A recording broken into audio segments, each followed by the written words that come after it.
Well, hello. How's it going, Morgan? Good morning. Happy Friday. I am excited to be here. Nick, how are you doing? Well, now that we're actually on LinkedIn and we're not back routing to YouTube, I think it's a great way to start the I show.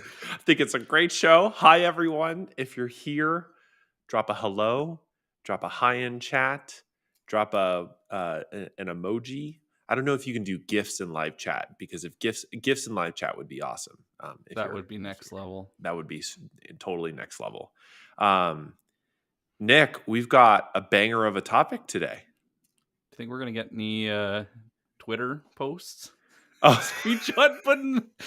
The epidemic of actually I saw this is really funny. I think it was Will. Nick Bennett who had commented of like what happens when you start screenshotting LinkedIn Oh, posts and putting them on Twitter. And it turns out a lot of people get really mad when you do that. But it's such an epidemic of Twitter screenshot posts of somebody, screen capping themselves and then reposting on LinkedIn. And and maybe I'm you not should just surprised. It's an image post and it does well. Like I maybe you should start threading them so you're having a conversation Oh. with yourself between accounts. Can you post images and comments? I always forget. Yeah, Okay, yeah. So you're thread creating your own little MIDI thread inside your own LinkedIn post. No, that would be funny. That I don't know if that's precisely the kind of engagement strategy we're talking about today. Well, it could be some people's go-to engagement strategy. It's true. So, well, if that's the case, it's going to be a good day to learn. Well, so hi everyone. We're seeing the hellos flood into chat. Hey, Jolynn, Olivia, Gabriel, I believe Garana, Jeffrey. Thanks for being here, and everybody else who's here. In case you're new to these parts of LinkedIn, we do this every Friday. Welcome to the B2B Power Hour, our live show. So happy to have you here. This is Eh, 9 months. This is 9 months. 9 months. Nine It's our months. baby. It is. It's either due for delivery or we got a 1 year birthday coming up. So today we're going to be talking about engagement strategies that drive pipeline, that actually close deals. Because at the end of the day, and Nick, I'm sure you have felt this as well. I've certainly felt the pressure over the last 9 months to build as big of a following as possible, and you see bigger accounts where they've got 30,000, 50,000, 80,000 followers. And there's this pressure, and I think that's just because it's a social media network, and people see how many people are following you, and how much engagement you're getting on your posts to get as many people as possible into your network, as many people as possible to see your content. And at the end of the day, that's not a guarantee that you're actually going to sell anything. That just means you have an audience. And what we've been experimenting with for the past 9 months plus is how do you actually drive sales off of LinkedIn? And as we'll outline today, it's a little different than what you might expect. We have been doing, or on our TikTok at B2B Power Hour, I've been deconstructing some cold pitches I've been getting from events like this or other sorts of cold connection requests. And chances are that those aren't the kinds of engagement strategies we're going to be talking about today. So, Nick, where do you want to start? What? Everybody here that's in sales, there's always a push to find a new channel that is like the holy grail of booking meetings. And it's like this, everybody's looking for that instant, like, boom, all of a sudden magically people are out of nowhere booking meetings with you. And like, how do you do that? What is that magic button? This isn't a magic button. I'll be Mhm. honest with you guys. That doesn't exist. But I will tell you, comments book meetings. And as a lot of you guys have said, the reason why we wanted to do this show today is the amount of people that have hit me up in the DMs and said, you guys talk about a lot of this great stuff, but go in more detail. Give us the meat and potatoes and walk us through what that actually looks like. We've focused so much on content and how to go and get those, turn it into a growth engine and get people coming inbound. Mhm. But what the hell do you do to go outbound to go and really work those lists in a way that's not using shit automation and is also ethical, right? And Yeah. I see a few of you that have been in my DMs asking for this, so that's good. Yeah. So just so you guys know, I'm gonna go and break this up into two different layers. It's gonna be comments to invites, invites to DMs. So really what the whole point is you're gonna start with a comment to move it privately into a DM. From a DM, you're gonna book a meeting.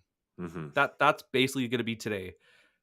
But I'm gonna give you all the plays that have worked really well for me and Morgan. So start tagging people because once we get started, There it's ain't no going. stopping. This train will be leaving the station, actually, Nick, it's kind of funny. Should we tell them the dirty little secret of some of these live shows? I'll spill the beans. We don't often actually put together like deep, comprehensive agendas. Most of the time, Nick and I do really well with just some like bullet points we need to cover. But today's bullet points are rather extensive, so I'm going to say we have some ground to cover. Yeah, people um, kept giving me heck. They're like, they want all of them. I'm like, yeah. okay, Okay, let's we do can do it. that. So let me just start with a quick story as we dive into comments. And this is my favorite story that you've had recently, Nick, but I want to tell it, which is an account executive, I believe, or an SDR was skeptical that comments actually booked meetings. And I understand when you first hear that, you're like, what? Commenting on somebody's post actually leads to to booked meetings? Really? Is that actually going to happen? And 17 minutes after starting commenting, this account executive booked a meeting with somebody at their ICP. So this stuff works. What did he say too in the DM? He's just wow, like a Yeah. screenshot. Just wow. So, comments. Let's start there. Social media is meant to be social. The best way to be social is to find the conversations that are already happening. And as you started with Morgan, it's hard if you don't have trust. It's hard if you don't have a huge audience. Hmm. That's okay. Some people do. Yeah. So the first and one of my favorite go-to comment strategies, the play that I run every day is the influencer play. Hmm. What the hell is the influencer play? So you go and look at who your prospects trust. Where are they going every single day to get their content fix? And what are they talking about? This takes some work and you only want to find 3 to 5, but who are those top influencers that are their main source of knowledge?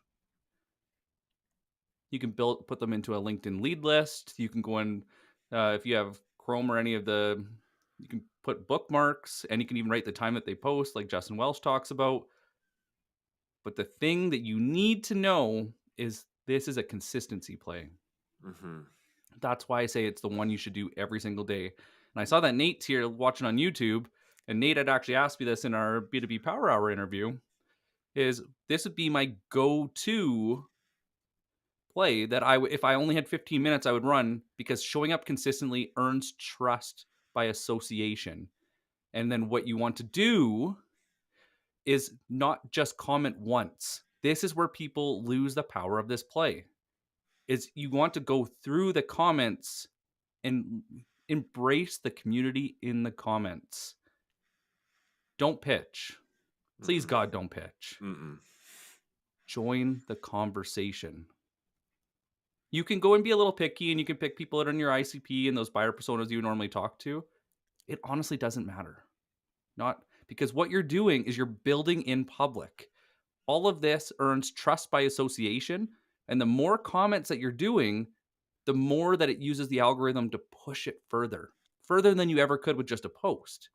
And what it does is it has this reeling effect that people, when they like what you're saying, are going to look at your profile. Yes. And what happens is you're doing this over and over and over again.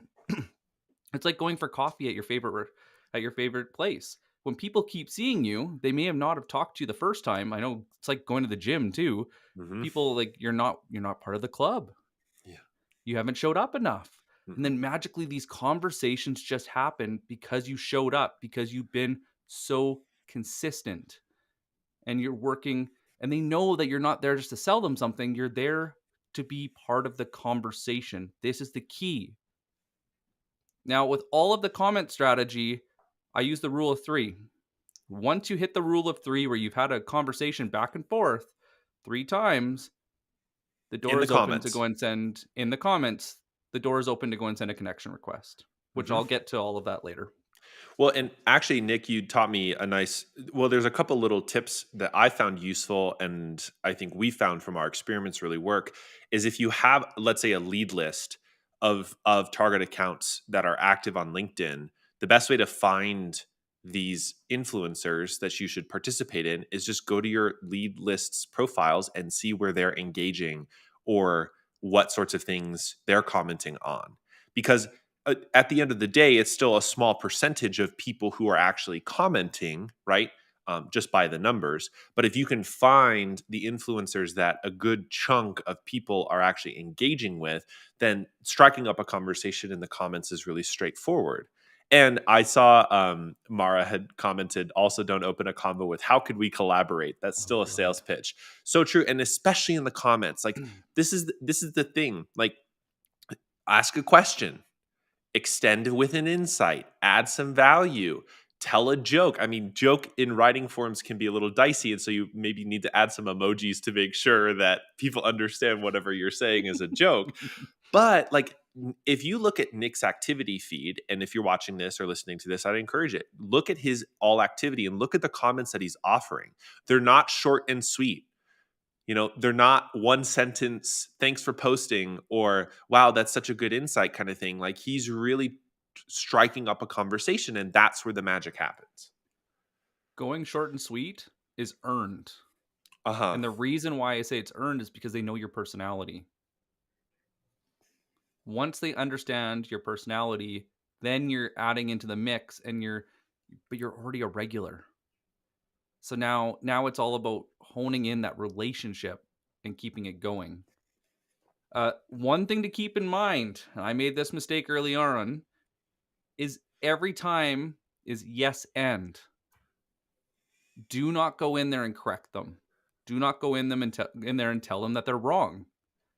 If you think they're wrong, ask an intelligent question that would change their point of view so you can Hmm. have a conversation about it from a different angle Hmm. or seek to understand before being understood. So all about it's just using social psychology on your to go and power this whole process. But the thing that people don't get is they default to DM strategies or invite strategies where you're building everything one on one. The reason why I say comments book meetings is because it's in public and it spreads. So you're Yes. never just one on one. It could be 1 to 1,000, be 1 to more. And so if you default to this being your go-to before you go into the DMs and you go to a private chat, that means that there's private information that shouldn't be shared. That's the difference. Hmm. Well, and even my favorite, and this happens to I think both of us all the time, where on an influencer play or even some of these other comment plays we're going to bring up, is we'll respond to an ICP's comment with a question or an additional thing, and then somebody else jumps into that conversation. Almost And always. almost all, I mean, probably 75% of the time, the person who jumps into the conversation is also our ICP, but hadn't commented originally. And that's this magic is like at a networking event, you're striking up a conversation and somebody overhears and says, I have something to add to that. And then they jump into the conversation. We're just doing it inside of comment threads. It's the same kind of behavior. What I've noticed too, and this is really good for building customer insights and building up your knowledge base, is the top post is usually super high level or fluff. Uh huh. Not always, but it doesn't dive into specifics. The comments are the questions that are naturally occurring in your ISP's brain that it didn't answer. So what happens when you get into level 2, level 3 of those comment streams? People are jumping in because that was their question, Yeah. but the post didn't cover it because it was too niche or it was too specific. And the influencer doesn't want to get that specific because it'll lower their reach. Hmm. And so this is a way to post really niche content in a Without way that it actually spreads. right, Yeah. without actually posting really niche content. And what you're pointing to is a social listening play, which is so powerful. one of the things, and this is the second play of the day. We have our influencer play, we have a social listening play. One of the things I think so many people we talk to and work with underrate is the ability to literally scan the entire LinkedIn network and learn what's on your prospect's minds. That's what social listening is.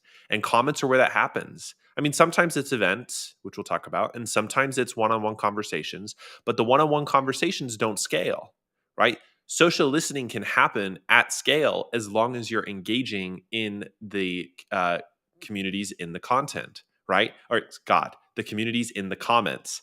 If I can speak English this Same, morning, same. same, where we're learning not, and this is what's crucial, and you've taught me this, Nick, not just what people are saying, but how they're saying it. We're adopting the buyer's language. We're learning inside a niche topic that maybe we know something about, or the product or service we have to sell is about. We're learning what kinds of questions they're asking and also how they're asking and thinking about that question.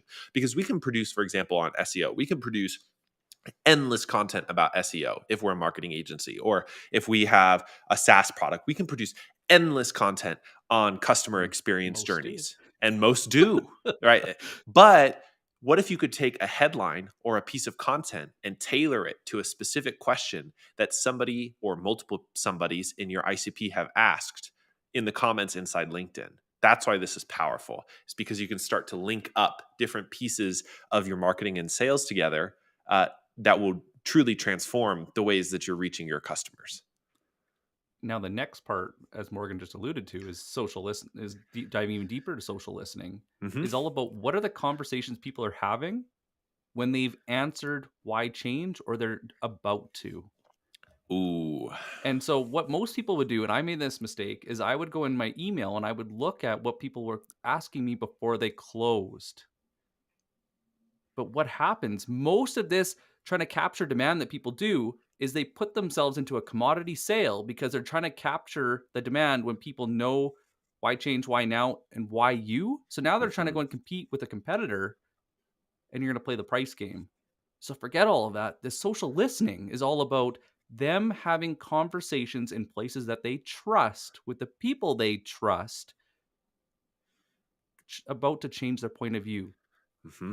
And you can do that. So, what are people talking about just before they realize that posting content is a powerful tool? What are people talking about when they realize the way that their sales training is set up isn't right? You know, one of the biggest things I hear SDRs say is, I don't know who the hell to call. Hmm. Like, who in these companies should I be talking to? And then what companies should I be targeting? And what do I say? And what is the best channel? How do I do that? Now, distill that down into their words. Go find it on LinkedIn. Join those comments, the conversations that are already happening. And if you've ever had the chance to follow Chris Walker, you've heard him describe this as dark social, basically. And so to conceptual or to formalize what Nick is saying is the why change, why now, why you is a buyer's journey.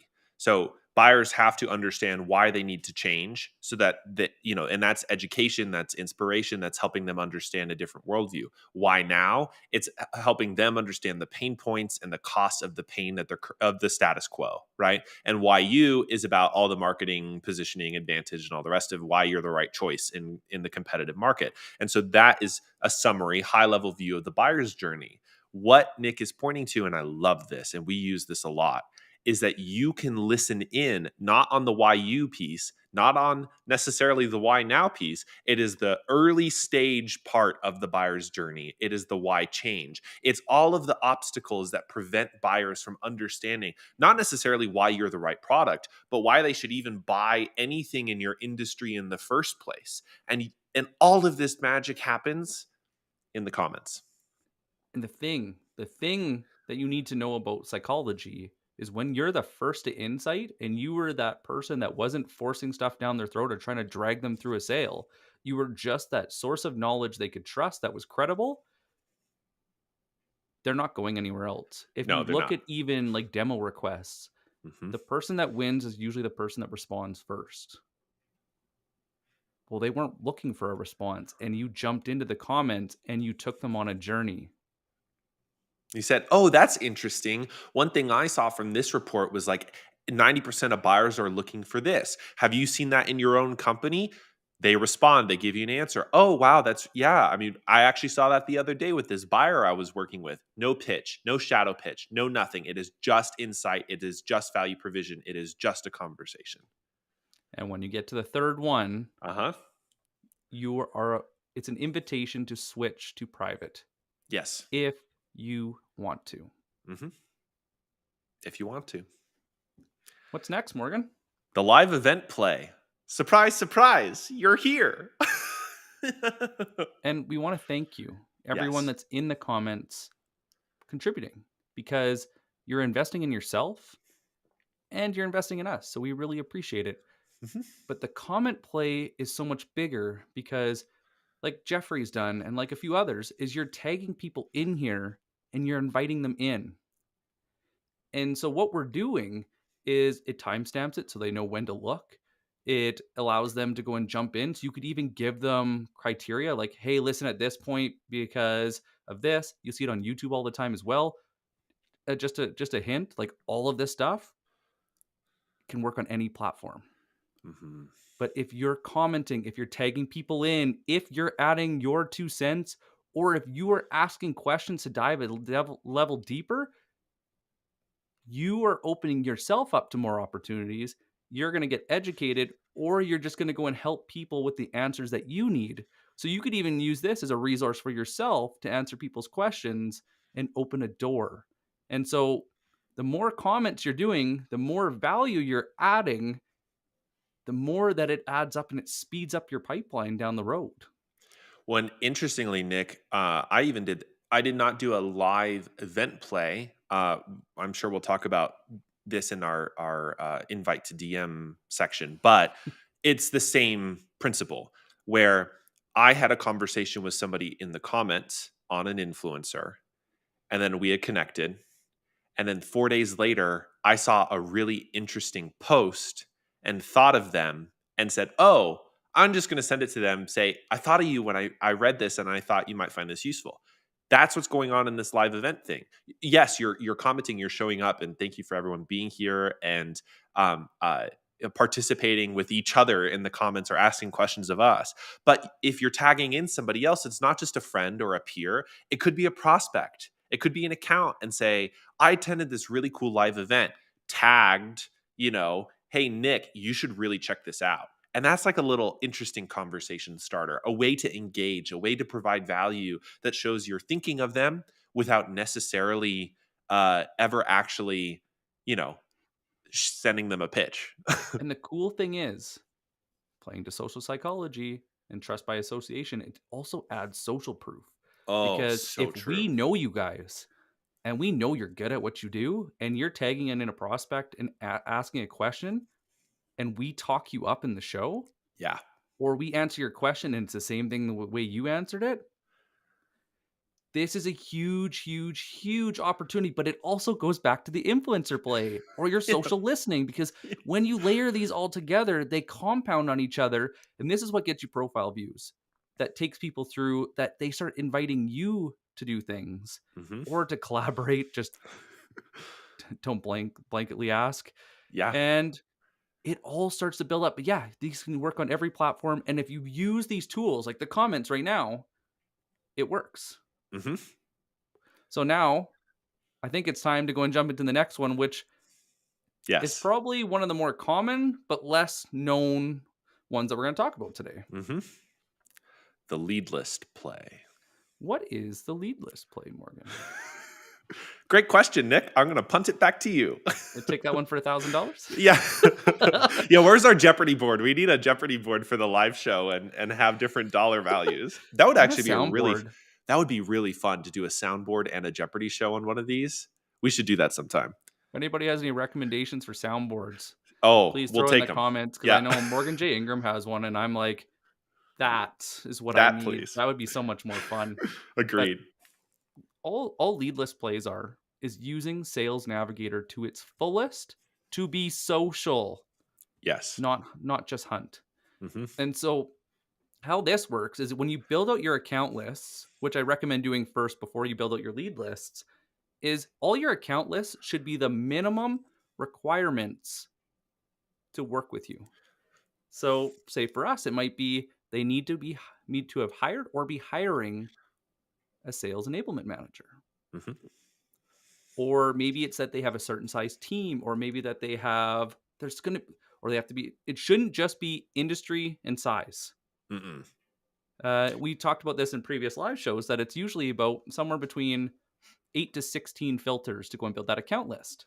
And Mhm. then what you'll do is you can actually go and use it's on the top right. I can't think of what it's called right now on Sales Nav, but you can actually sort by account lists and build Oh, out leads based on functions, based on spotlights, who's been posting on LinkedIn in the last 30 days, and you'll keep using more filters. The more filters you use, the more likely you're going to hit why now? yeah. Why are they going to change now? And did something happen that they're like, holy crap, like good enough isn't good enough anymore? Mhm. But most people's default option is to send a connection request. The lowest amount of trust that you have is when you go in cold. Yep. So this is a warm up play, and it has crazy impact on connection requests. What it It's took us from insane. 30% to like just about 100% connection request acceptance. Yeah, on blank too. And it same thing. What you do is when you go and have your lead lists in there, you can actually go to the homepage of Sales Nav, and there on the top you can go by sort by account, sort by leads, and you can go in. There's different triggers to look for, but you can look at statuses or posts, Mhm. and you just go comment. And then as you comment, you hit the X so it gets rid of that update, and you just go through. And all you do is you set a timer. Yeah. You'll notice that some of these are really freaking hard to comment on because A, they're garbage posts that marketing wanted them just to push out, and so they shouldn't have been on social media at all. You'll see that quite a bit. And B, oh, I don't know what, you'll have to Gabriel, you'll have to let us know what part you want us to go and repeat and just let us we can go and help you out. But, and then the second part of it is that it's not relevant to what you're selling.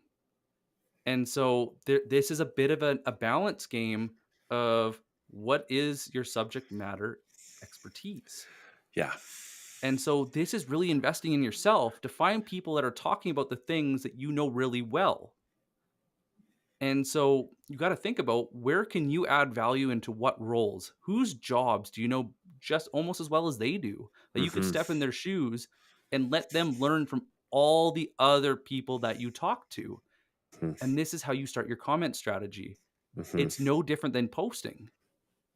You're asking good questions to get them to dive a little bit deeper. You're going to go and expand. You can even help them expand on a topic, asking a question you think their customer would ask, and you help them. You're collaborating on content by getting them to dive deeper in the comments. And part of that could be, do you agree with them? Is Yes. this somebody that you share insight?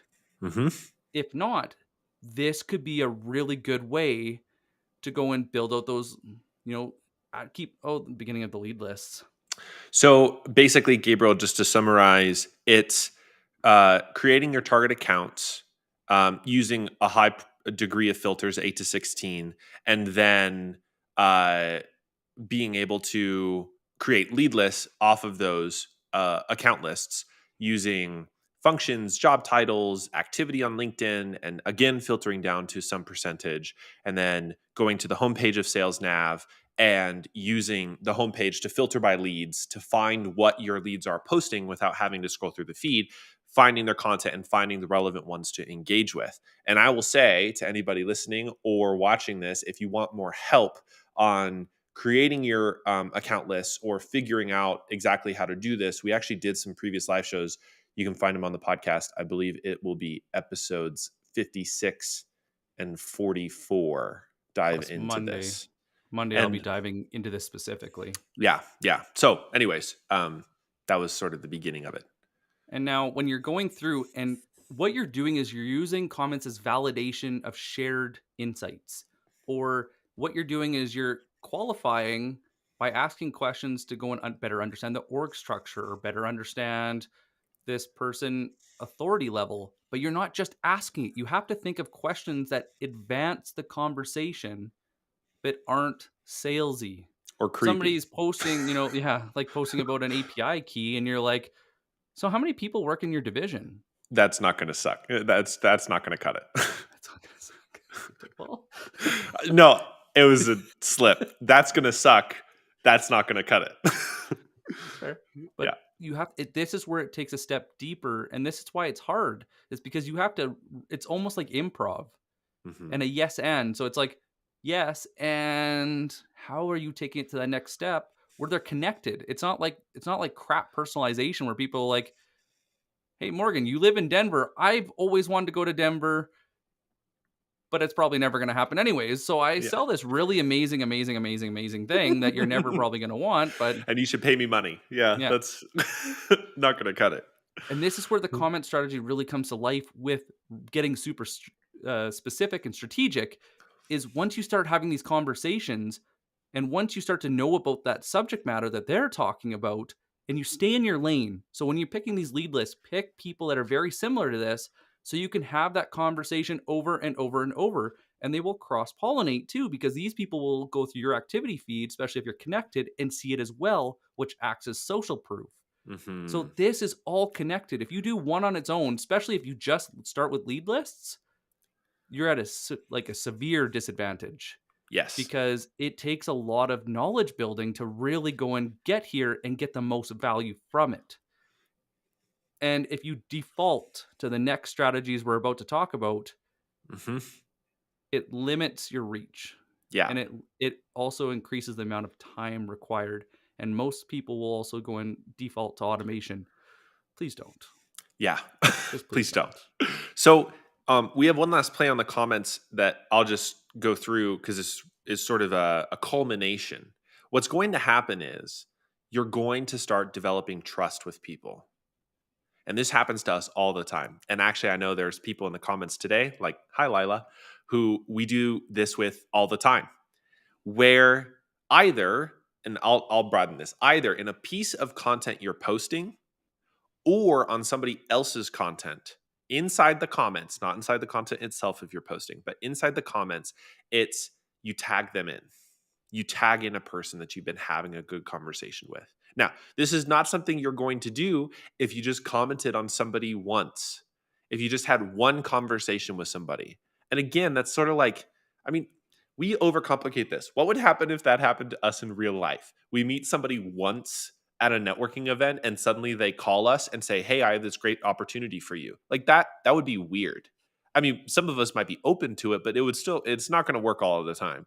Instead, it's somebody we've talked to and had a conversation with a number of times. We've gotten to know, maybe even through some of the other stuff we'll talk through, like a connection request and some DMs, where we see somebody else's piece, we go into their comments, like on an influencer play, or we have our own piece of content we're creating. And in our own comments, we tag in somebody and say, "Hey, Nick," or add our own comment and then just add a CC Nick, or have, I just Hey, thought, we were just talking about this the other day, Nick. my favorite one. That's my favorite one too, because it's like, look, I'm thinking about this. I'm thinking about you. It's social psychology. Somebody's caring about me. Somebody's paying attention to me.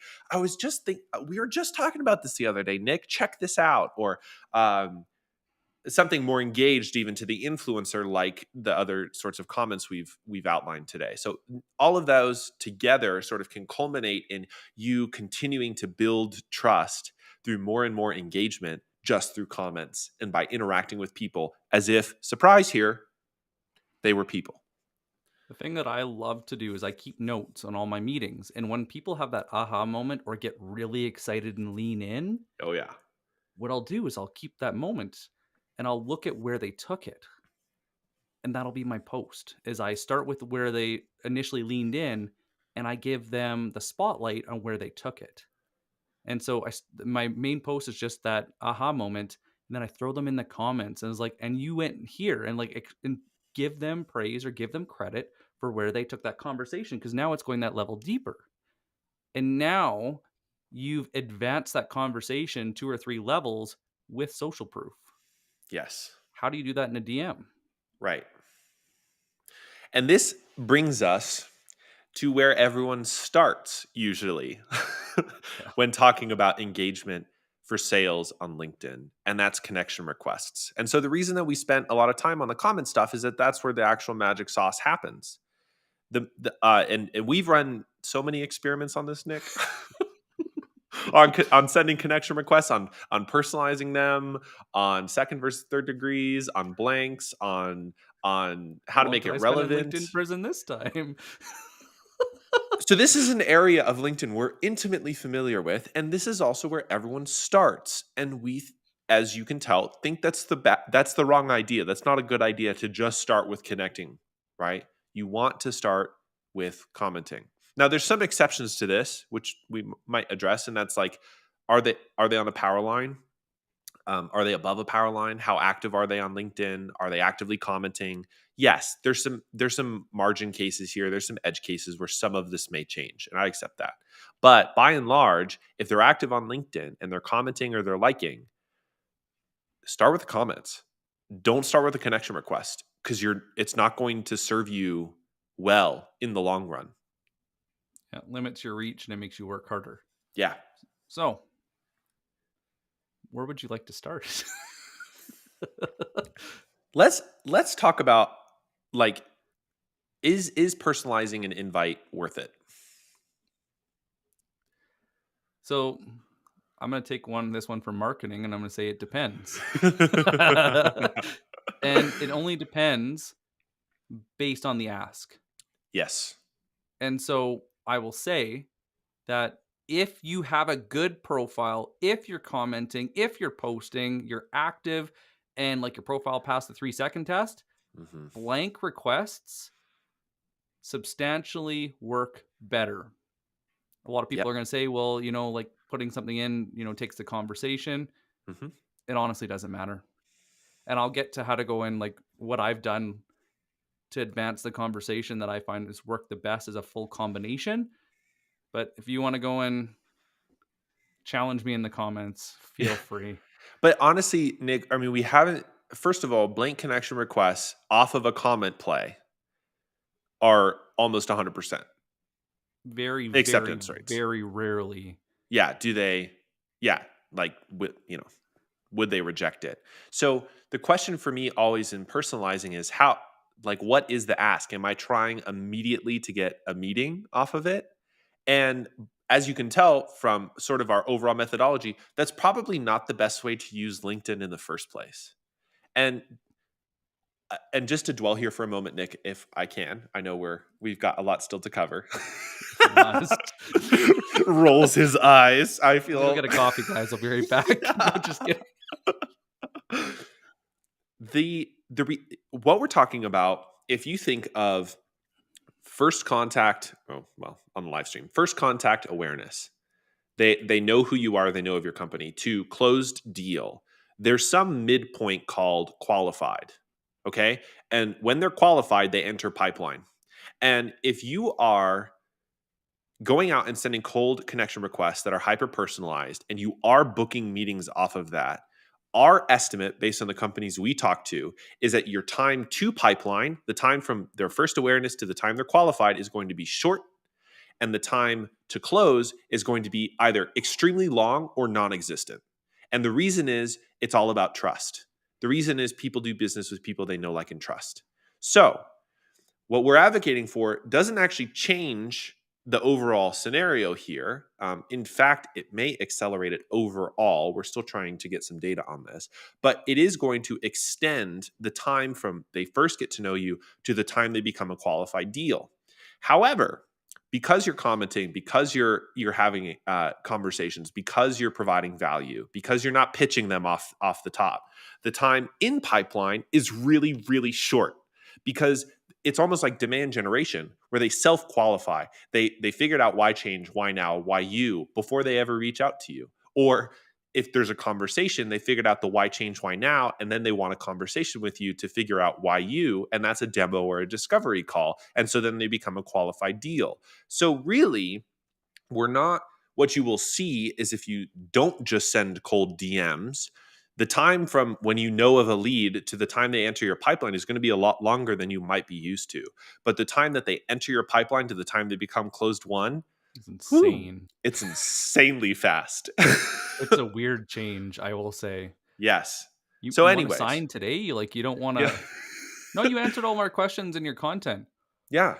"Oh, and I was talking to Oh, so and so, and they worked with you, and they liked it." And so they've already done all the research, they've already done all the social proof and got Mhm. referrals, and you're like, "Okay, I'll send the contract?" Like, So this is why blank versus personalized in our book doesn't matter all that much because the point of connection is not the point of qualification. The point of connection is just connecting with them so they see your content as you're posting or they see your comments in the feed. That's the point of blank versus personalized not being a big deal. good question to answer. Lindsay asked, will this be available after to share with our teams? Absolutely. You can find the B2B Power Hour on YouTube. This is being live streamed there right now. And we also release this as an audio version only on our podcast, which you can find wherever podcasts are found. Morgan also made it really easy to find the stuff because sometimes it's annoying to go and search through events on LinkedIn. So if you just go to B2B Power Hour, there's the live events right on there, and you Oh, can watch. .com, b2bpowerhour.com. Yeah. Yeah, B2B. Yeah. Yep. Yes. So let's just talk about a couple different formulations of a connection request before we get into DMs. Okay, let's do it. My favorite is off of a comment, is a content appreciation question. And this is maybe, I think, my favorite connection request to send. Like, of all of the ones that we've ever sent, this is the one that not only gets a conversation going, but also just like feels good to send, which is when either you're having a conversation back and forth in the comments or you've checked out their profile and you see some of their recent content, you send a connection request with a question, with an appreciation of their content. I love what you're posting. I love what you posted 3 days ago. The more specific that you can be, the better. I love what you posted 3 days ago about social selling. And then you ask a question related to that. What do you see? Do you think? I saw Justin Welsh share this. What do you think about that? Sort of like you're starting a conversation inside the connection request, and it's so natural. It's so non-pushy. It's just such a, and people love to talk about themselves. They love to answer your questions about their own content because that's what they want because they're posting on LinkedIn. And so that is a powerful connection request. It is almost stupid how well this works.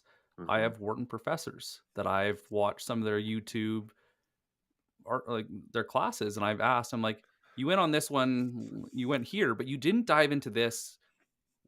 And then I asked my question, and holy crap, like they connect with you. I have cognitive scientists that have connected with me because I've read their articles, and I was like, I love like the knowledge you're bringing to this space. You didn't quite go into this level, or I have a question. Boom. And it's funny. The funny thing about this is, if it's a big question that you've really taken the time to distill into something that shows that you not only read it, but you actually care, they ask for a meeting when they accept your request. It's like, It's what the insane. hell? And usually because if you ask a really well formulated question, most people are like, I might as well just hop on a call with them to talk about this Y- anyways. yeah. Yeah. And so you were expecting just to go like you just wanted to get a connection request with an executive that has a thought leadership pieces out there, but you're like, well, they have like 40,000 followers. Why the hell would they accept my request? Because Yep. nobody's doing this. No. But Like, you know what they're doing? Let's talk about the competitive effect. They are literally sending them a connection request saying their pitch, or they're sending them a connection request that says, I saw you recently posted this. Would you be open for a call in the connection request to discuss our how you should pay us money, basically?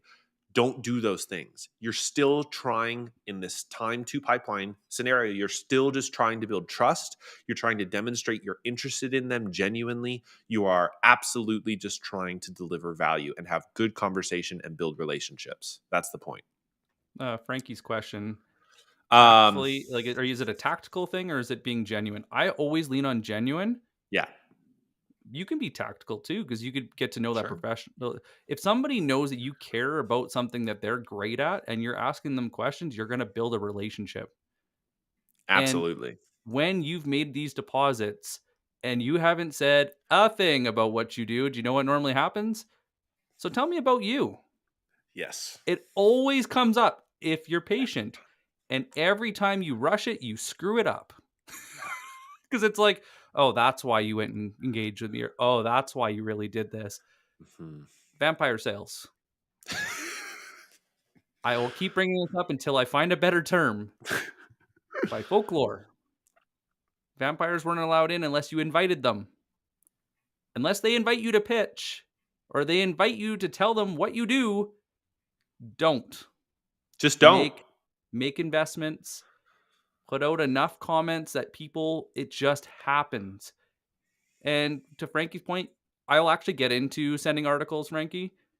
It's there's a little bit of an art to it because you need to know what to send at the right time or else it's not tactical. It comes off as really cheesy, but we'll get Mhm. into that. The whole point of doing this is to earn trust at scale and build relationships and move the relationship forward, move that whole process forward. The thing is, if people aren't open to connecting, if people aren't open to a conversation, it's not going to happen anyways. So, this is just kind of that natural way of doing that. So, Mhm. next, we have one of my favorites. Yes. Do you want to go pain based or do you want to go customer interviews? I love both because they both work Um, insanely well. let's do both of those kind of quickly. Just, I mean, let's do both of them. But we have more Who's to telling me cover, what to and it's a do? power God. hour. Okay. So customer interviews are a really fun way to go and reach out to your existing customer base, especially if you're a new SDR, a new AE, or customer success, and you're not quite sure. CS would probably have a little more insight into this because they're dealing with customers. But if you don't know who to target, you don't know what to say or what happened, and you can't answer why change, why now, why you from the customer's words, go get a customer list. Go through whatever your CRM is. Go pull a list of just 10. Go Mhm. connect with the people that were listed in the deal, or at least people that are from that company. Get feedback. Ask them what they love about it, what they hate about it, what they would change about it. Ask them what they were doing before. Get a lay of the land of what was the original good enough? What Mhm. the hell happened that made it not good enough? And then, but use their own words. And then you can use that in your comments, in your outreach. This is part of that social listening, but very direct. And you can lead with a blank request. In these cases, because it doesn't always align with what your how your profile is set up. When you personalize the connection request, it leads to a better conversation and it manages that expectation of what the hell do you want? Mhm. And then this one, and if anybody doesn't already follow Jordan Crawford or Kyle Williams, sorry, Kyle, you should. Plain and simple. But why now? Why them? Why now really plays into that why change? Why now? What happened? What was that event that caused them to go, holy crap, this is an expensive, whatever we're doing right now is not working. We need to make a change now. And so, like Jordan will always talk about, like, that pain based prospecting needs to come across from what was that observation? Hey, Morgan, you guys just hired 50 people and you didn't lose one or just lost one over the last year. In the past month, you just lost 17. Yeah. So there's your observation. Now, because you did those customer research, right? It'll tell you why this happened. Insert insight driven question Mhm. to go and get them thinking about it in the way that you can have a conversation about it, or tell them what it means based on what you've learned from your customer interviews or just being the person that does this professionally. Social proof. Who else have you done it for before? Mhm. Relevant to them, not we worked with Walmart. Cool. Here at Align we're two people. I don't give a shit what you did with Walmart. No kidding. Completely irrelevant. Yeah. So it has to be relevant. It needs to, whether it looks like that exact company, there needs to be a lot of comparisons where they're like, oh yeah, that would be the same use case. That makes Mhm. sense. Like, cool. Mhm. And I might even go reach out to them. So be careful. And then soft call to action. Interested? Want to learn more? So, Worth a chat? Yeah. hey, Morgan, insert that observation, that statement of insight, Mhm. your social proof, simple call to action. The reason why this works better than a blank request is because it's time sensitive and it manages the expectation of what do you want? Why Mhm. you? Why now? What do you want? Why should I care? And just one note as we get into DMs now, that strategy works depending upon who you're going after. And the comments really help with sending that connection request, by the way. But if you are more time sensitive, if there is something where you want to shorten the time to pipeline, that sort of pain based prospecting is really going to transform the ways that you're getting deals into your pipeline. However, big however, even Mara had thrown this in chat. If you are asking people to share your business needs and challenges in your connection request, that is not pain based prospecting. If you are saying, hey, I just saw you raised a Series A, that's not pain based prospecting. Pain based would say, hey, I saw you just raised a Series A. When we worked with Aligned, when they raised their Series A, they saw or they experienced X challenge. This, and this. This, and this. We helped them with Y, and Y. Worth a chat? That's more pain based. And actually, that formula could probably be enhanced. That exact what I just said would be even better and more tailored. But if there is something time sensitive, that's the way to do it. Otherwise, no need to throw a spear. Build some trust. Get in the comments. And Get in the comments. just think that whole like more money, more problems, as Jordan likes to call it, or like it's like walking into opening somebody's front door, sitting down at their dinner table, and saying, "Morgan, Yeah. what keeps you up at night?" Well, right now Yeah. you're gonna keep me up at night because why the hell are you in my house? Why are you even talking Because to you're me? throwing off their defenses. They're like, you have not earned the right to be in my house. You haven't earned the right to ask these questions. What we Mhm. just talked about shows that you care. It shows that you are credible, and it starts that conversation in a way that is non-threatening. That's why it works. And Oh, we'll continue this thread in the DMs. Let's it slide over there now. let's slide into the DMs, shall we? So,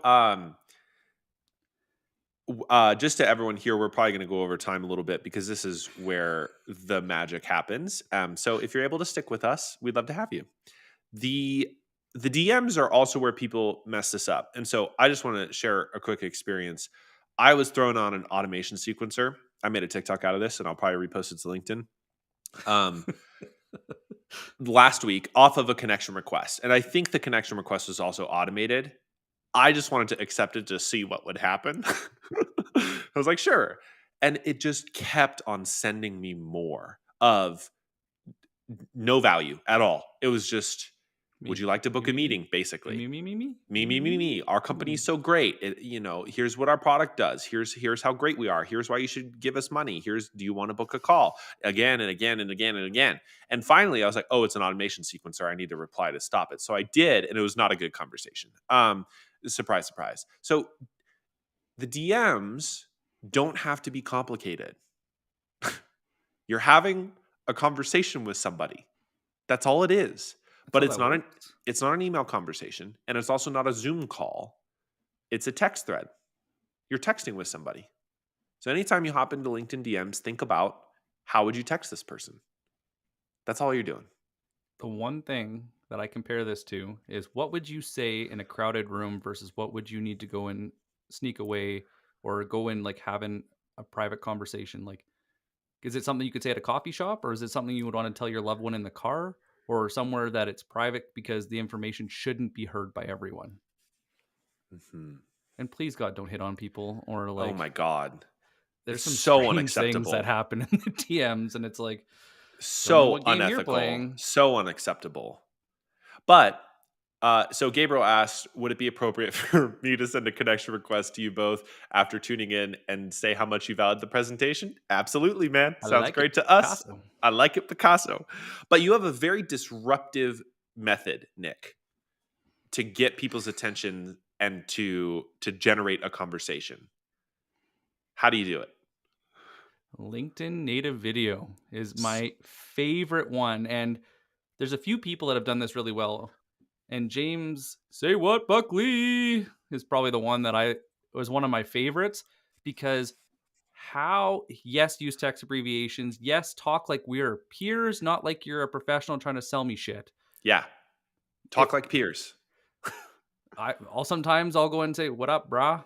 Just Yeah. to go and tease somebody because I'll see how they're talking or I know where they're from. And it's people like us say things like this. You've got Mhm, to be very careful. Sometimes it misses, but when you're doing it in a video, you get to see them. And so, like, mhm. James is such a big energy and he's so much fun and he's got like so much tonality when he talks and he like pulls you in. You're like, holy crap. You got to like sit there for a moment and you're like, not only do I want to know you because you're like, So holy cool. crap, that was amazing. And yes, I want to continue this conversation, but I think we should also be friends. Mhm, And so all of the one of the things that works really well is don't use Vidyard or Loom for the first video mm-mm. because what I found is that people don't trust the link or they don't want to leave the feed. It's the mystery box. They don't know what's And inside. LinkedIn is also stopping it from happening now with their "Are you sure?" message. This is leading Mhm. you to an external source. Yeah. So even more reason to not. But when you go and open up, this is only available in the LinkedIn app on your phone. You go on the bottom where you can go and send a message. There'll be the plus. Go to video, point, and shoot. Tell them, summarize what you said in that conversation, what you were doing in the comments. Go and tell them anything that we talked about in the personal invite. So, like, what is that pain based trigger? What inspired you about them? What article did you read that you loved? Even show them, like, flip it to your screen and show them. You got to have something, but the whole point is to drive the conversation forward. And so, any of the stuff we're about to go through, you can use a video, it works. Yes. But the thing is, it's about them, not you. This is the Right. key. When you make it about them, and you make it so that they can respond, you've won. End of story. And even just the other day, some CMO followed me or connected with me, and I sent him a video. I said, "Man, so good to see you. Thanks for connecting." Thanks for connecting because he was the one who had sent me the connection request. I was just scrolling through your content. I am so impressed. We're totally on the same wavelength. 3 days ago, you posted like marketing is a leadership function, not a service function. I could not agree more, man. Tell me a little bit about, and I asked a question. That was the video. It's just a conversation starter. That's all it needs to be. And it's all about them. That first video is not great to connect. Do you want to hear more about my company and why you should pay us money? That's not the place to do it. Smile, Yeah. pay attention to your tone. Don't go, "Hi." Yeah, like, have fun and, like, be big, be yourself, let your personality show, don't be creepy and lurky. Like, So funny. so, I posted about this today. If anybody would like to see an example, just comment on my post. I think it was, video DM or DM video, and I'll send you ones you can see like how Yeah. I would do it. But So good. okay, Um, next. Existing connection pain based trigger. All right. So this is when you are um, using the social listening play that we talked about previously. So you're understanding what's going on, what they're thinking about, and then you see something happened at their company that is the event or trigger that you figured out in your pain-based prospecting, which we talked about in connection requests. And all you're doing is you're sending a DM, the Hey, same sort of DM that we formulated previously that would sit in a connection request. Now it's somebody that you had previously connected with because you had a great conversation in the comments. You saw them in an influencer. You got to know them. Now the trigger happened. The event happened. You don't have to send a connection request because you're already connected. It's just, oh, hey, saw this happened. And you throw that same spear to them based on whatever event or trigger makes sense for the product that you're selling that you discovered, as we talked about previously. don't put the social proof in there. Don't No. ask the soft call to action. Come as a colleague giving people information. Hey, I just saw that you raised a round. When we help so and so, X, Y, and Z came up. Let me know if I can help. Mhm. Let me know if I can provide you any guidance, or you can even make it fun. Let me know if you don't want to make my mistakes. Yeah. That's a good one. Uh, um, Event invites. Event invites. So if you're running a Friday show and you want to invite people to hopefully not go and sell them like this, our own show, ugh, Oh gosh. but you can actually send people invitations to come to events. And so what you're doing is like Frankie was talking about sending articles. Instead of sending articles, you can send invitations to events where they'll enjoy that conversation. It adds value to their jobs to be done, and it's something you can talk about with them later. And so, why would they want to go to that? What did you learn from your customer research that says that this event or these two people would be good people for them to listen to? It could be your own event too. The Hmm. key is personalize it. Show that you know them. Like Sam Sales says, show me that you know me, And or else it just doesn't work. And if you're hosting an event and you have recently connected with a bunch of people, I would recommend, if you have the time, to do a permission based opener. So instead of just going into the event and inviting people that you connected with in the last week and just clicking invite, invite, invite, invite, invite, because that's just going to show up in their My Network thing and you're their new connection and it kind of feels kind of pitchy, salesy, like show up to our event kind of thing. I would send them a DM and say, "Hey, we're putting on this great event. Would you like an invite?" Now, that actual wording is going to be a little more extensive, but that's the concept. Would you like an invite? Let me And know. then they can say yes or no. And if they say no, it is no big deal. That actually builds trust. Why? Because you asked for permission. And if you respect their boundaries and they say no, that builds trust. So then they realize, oh, this person actually is listening to me. But if they say yes, it's also a great opportunity to get somebody to the event. So either works. Um, Expiry and or regulation change. This is a fun one. Knowing your industry, is mhm, there a big change coming up? And we probably oh, all experienced this with SEO when they did an totally. algorithm change and then all the emails would come out and you get spammed by about 70 of them and you're like, oh. But if you do it elegantly and you do it in a way, because these people you should have trust with because you've done the other stuff. Mhm. You've invested, right? That you're reaching out to them. Hey, the pricing's about to change in the next week. I know you guys had this project, just so you know. Yeah. Or, but it's like a nice like deposit. You're giving value that they didn't know was there. Hey, just wanted to know, like I saw your website forms weren't updated. The next update's gonna put you offside with legal. Just wanted to let you know so you could update it. When actually, so there's an interesting psychology under this, and this does relate to Frankie's question about articles. So an SDR had connected with me the other day. We went to the same university, and that was sort of the part of the connection request, which is cool. And I vaguely remember him. I'll be honest. So if you're listening, hi, hey Quinn. Um, but what happened was we had a conversation. I said, "What are you doing?" We talked about his company. We had some back and forth. And I said, "What do you mostly do? Are you looking for resources?" And I asked, "Are you looking for resources?" So one thing that happens on the expiry regulation change, some update in the industry, is we assume somebody wants what we have to offer. Marketing creates a blog post, and then they task their Makes sales sense. team to send out that article either on their content feeds or through the DMs. I wouldn't do that. I would create a connection. I would offer this observation. I would talk about the change in the industry and ask them, "Are you seeing that?" and strike up a conversation. Because then if they actually talk about the issue, it creates an opportunity to say, "Hey, uh, super after a couple back and forth, really interesting. Actually, we put together something that might help you. Would you like a link?" Again, permission based opener. And 80% of the time they'll say yes. And if they say no, then you respect their boundaries and you say, no, no big deal. It's MBD. Same thing with this SDR. Would you like resources? Yeah, I'm actually kind of looking for help in these areas. And then I shared that. And It's all about trust. It is all about not spamming them, things that you assume that they need.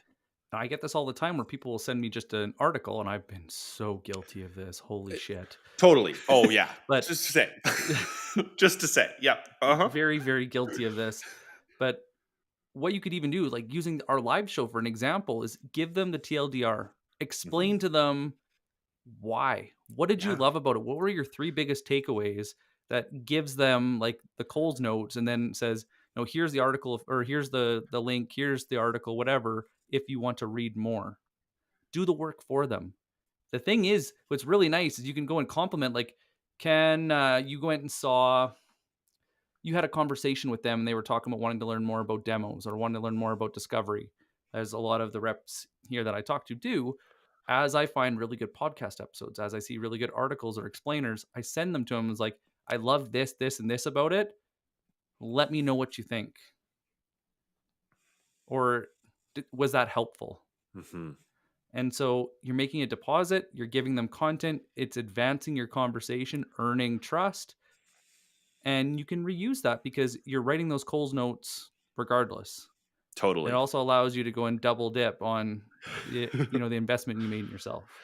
Before we go to our last two for today and then close out with a fun little thing for you all, we've had a couple questions about expanding on using native LinkedIn video. So I just want to explain technically, and then Nick, you can talk a little bit more about using it. Um, Basically, the way that I use it is I pull up my phone and it's inside the DMs, inside with a person that I just connected with. On Android, I think it's the plus, and on Apple, I think it's the little attachment symbol on the bottom. And you have a number of options. You could send a photo, you could send a GIF or whatever, and it's you're using the actual video, like send a video. So you're not sending a link to a video, you're not pre-recording something in Loom or in Vidyard or whatever, and then sending it to them. You're actually using it inside the app, and then you're recording the message that Nick had talked about. So here he's plus, and then he has some options and Video. takes a video, and then he can record the video, and then it sends directly in the DMs. And people can watch that whether or not they're on their phone or their desktop, but it sends natively inside the DMs.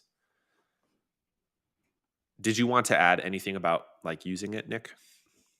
My go-to is to say something that inspires you, something that surprised you, or something you would like to go and dive deeper into. And please God, don't make it about you. Oh my gosh, no. So like the content appreciation is one of my favorites. Hey, I saw that you had this post, and I'm like, holy crap, it was exactly what I wanted to learn about. But in my application, I was looking at this. Could you go in a little more detail in here? Or could we have what do you think about this? Or you look at their profile and you're like, holy crap, you worked at some crazy places Hmm. and now you're here. What was that like? And How it's did just that happen? it's just 30 seconds. It's 15 to yeah, 60 seconds, it's no it's a more. TikTok. it's, Yeah. it's a TikTok basically. You're not elaborating or pontificating or trying to coach and educate it all in one video. It's a conversation starter. Yeah. And don't just say thanks for connecting. Mm-mm. It's a conversation starter. So start the conversation Mhm. about them. That's the only thing you got to know. Start a conversation about them, and you can go and just be genuine. It always pays off. Always. Okay. What's next? Closed lost interview. One of the best opportunities to send a DM. So what you do is you just go and keep all the deals that you lost, and every once in a while, every quarter, every like once a year, go back to all those people. If you're not already connected, Mhm. connect with them. If you're already connected with them, to say, hey, I'm at that time of the year or that time of the quarter or whatever it was. Be honest that we reflect on what we did wrong. Could we go and sit down for 15 or 30 minutes, ask a couple questions for my personal improvement? Mhm. Something around those lines where you're asking for advice. Hey, I know I dropped the ball, but I don't quite know where. Yeah. And right now I'm doing a round to go and get some feedback so that I can start the quarter stronger. Would it be okay if we met so I could ask you some questions about the interaction to go and improve? And the Do reason not those try and sell. No, God. Oh my God. Do not try and sell. The reason those questions work are the same reasons asking for a mentor works. People love to feel valuable and seen. We all do. I do, right? I love it when people ask me those kinds of questions because in my mind, it's like, sure, I'll take 15 minutes out and talk to you a little bit, help you out. And the deal is every once in a while you'll find somebody who says no, they're not interested, and that's fine. Leave them be, No need to push it. They're just not interested. But a lot of people will say, "Yeah, sure, I have 15 minutes. I'd love to I'd be happy to talk you through what we saw." As long as you are honest and you're genuine, you can even use a video to do this to go and communicate it with full emotion. People love to help. So as Mhm. long as they think that it's for the greater good and you're respecting them, Yep. rarely do they say no. Okay. Last one for DMs. One of our favorites, The A content collab. content collaboration. Oh, there's obviously it helps when, let's say, like for us, we have a live show or we have a podcast, and it's sort of like a seamless ask for us. But for those of you who don't just have a podcast or a webinar or anything else on the horizon, the sort of base level is to talk to them about like co-creating content. And this happens after you have a lot of trust. This is not top of funnel, somebody you found in an influencer play. It's not somebody you just connected with. It's somebody who you actually have some trust with and who you've interacted with, and say, hey, I know we love our content together. Would you be open to creating some stuff together? Uh, that ask is a lot easier when you have something to funnel them into, like a webinar or like an event. So, in my estimation, I would focus on those key defined opportunities to ask somebody to come collaborate on content with you. If it's undefined, a confused mind always says no. Yeah, you So gotta default to specific you every time. have to tell them what you want. If you just say, "Hey, I'd like to collaborate on some content with you," people will be like, "Okay, what do you want? Like, what does I that will tell even you mean?" this, even with people that trust you, Yeah, this conversation truly. is awkward. Super awkward if you don't So have a sorry. specific ask. Sorry, guys. Yeah. But it's like, hey, it's the difference between the non-specific. Would you like to collaborate some content? And hey, in 3 weeks' time, we're hosting this webinar, and I'd love for you to participate in it because your content and your insight about our industry is so valuable to me. Would you be interested? That's the difference. And this one is much easier to say yes to, the specific one, than the non-specific one. When you lead with something that's specific, like, "Hey, I saw this article that you wrote. I would love we're doing a live show on that, but I would love your point of view because you came at it from a different angle and it would add a lot of value to our audience." Boom. And I will flip this for the people that would love to be on our podcast. "Hey, Yes. I would love to be a or I love being a guest on your podcast." Nobody cares. Nobody cares. Oh Everybody my loves to God. be a guest on the podcast, And we get but 8 to you 10 of those a week, if not more. if not And more. so a lot of these people that have podcasts, that have live shows, that do regular webinars, post fun content, get hit on a lot to go and do this stuff. But it's like, "Hey, I'd love to go do something with you." Cool. So do the 7,000 other people that I've talked to. So you got to get specific and you're like, "Hey, I know your audience, you've done a lot of this area, but you haven't done anything here. I think it would work. It would be a great piece for us to collaborate on because you don't have anything on it yet." Mhm. Or, "Hey, I love this one article. I know it performed really well, but I think there's an opportunity for us to go a level deeper and answer this question because I've seen it in the comments and I haven't found anybody that's answered it." Mhm. You're taking the work out of it. When you push people in your comments, in your invites, in your DMs to work, you haven't earned the right to give them a job. This is the biggest thing is when you add work, people will be reluctant to want to help. And so when you're saying, "Hey, I'd like to be a guest. What would you like to interview me on?" My answer is usually nothing Yeah. Yeah. because it's hard. It's hard to go and find time when you're running discovery meetings and you're doing demos and you're building proposals and all this other stuff and you're doing your own outreach to go and do a research project into someone to put a spotlight on them. Mhm. So we have to put the other person first, whether we have our own piece of content or they do, that we're giving them direction. Because what I found is they don't usually say no. What they say is, "I wasn't actually thinking about that, but this was top of mind. What do you think about that?" They continue the conversation because what they're used to doing is spitballing and doing this big brainstorm, and it's a yes and because they know that's the nature of the beast. Yep. Couldn't have said it better myself.